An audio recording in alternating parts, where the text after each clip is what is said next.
পবিত্র কোরআনে ত অক্ষর দিয়ে একটি সূরা এসেছে, সূরাটির নাম তহা, 20 নম্বর সূরা। তো এই সূরার প্রথম অক্ষর আবার ত দিয়েই শুরু। পুরো কোরআন শরীফে এমন কোন সূরা নেই যার প্রথম অক্ষর ত দিয়ে শুরু। তো এই তহা সূরার প্রথম অক্ষর ত, এর পূর্বে 636 বার পুরো কোরআন শরীফে ত অক্ষরটি এসেছিল। সব থেকে যেটা মজার বিষয় সেটি হচ্ছে এই তহা সূরার প্রথম অক্ষর ত, এর পরেও ঠিক 636 বারই ত অক্ষরটি এসেছে। সুবহানাল্লাহ। এটা কি আপনার মনে করেন যে এমনি এমনি হয়ে গিয়েছে?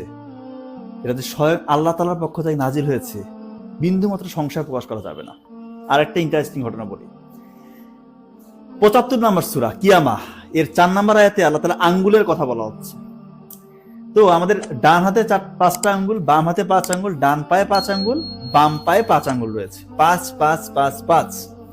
তো কিয়ামা সূরার 4 নম্বর আয়াত আপনি পুরো কোরআন শরীফের শুরু থেকে এই 75 নম্বর সূরা 4 নম্বর আয়াত যদি আপনি যেতে পারেন যোগ করে করে, দেখবেন আয়াত সংখ্যা হয় 5555। 5 5 5 5। পুরো কোরআন শরীফে আল্লাহ তাআলা আঙ্গুলের কথা একবারই বললেন, এবং এই সূরার এই আয়াতই বলল 5555 নম্বর আয়াতই বলতে হবে আল্লাহকে। দেখেন আল্লাহ তাআলার কি সেটিং, কি সৃষ্টি, আপনি বিস্ময়ে অবাক হয়ে যাবেন। পুরো কোরআন শরীফ যে আল্লাহ তাআলা নাজিল করেছে, এখানে বিন্দুমাত্র সংশয় প্রকাশ করলে কাফির হয়ে যাব। নাউজুবিল্লাহ, আমরা এটা হতে চাই না। কিন্তু যখন আমরা ব্যাপারগুলো এভাবে জানতে পারি, আমাদের মন থেকে অনেক ভালো লাগে।